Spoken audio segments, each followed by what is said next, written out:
আমার এই সন্তানের মা না। এটা শুধু একবার এই অবুঝ বাচ্চাটার মাথায় হাত দিয়ে বলতে বলেন তো যে এই বাচ্চার মা না আসে। তুই তো বহুত পেশাল করতেছিস রে। এতভাবে বলার পরও তোর বিশ্বাস হচ্ছে না এই বাচ্চার মা আমার স্ত্রী না। এই যা, তুমি প্রমাণ করে দাও। হ্যাঁ, তুমি প্রমাণ করে দাও এই বাচ্চার মা তুমি না, তুমি আমার বিবাহিত স্ত্রী। তুমি আমার সাথে সম্পর্ক করছো, আমাকেই বিয়ে করছো। বলে দাও, বাচ্চার মাথায় হাত রাখো। তুমি কি হলো, রাখো।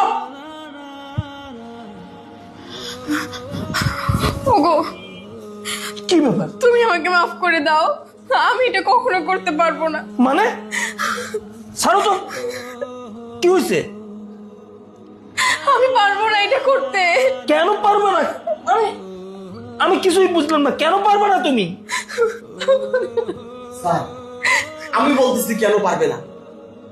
একটা মানুষ যতই খারাপ হোক না কেন,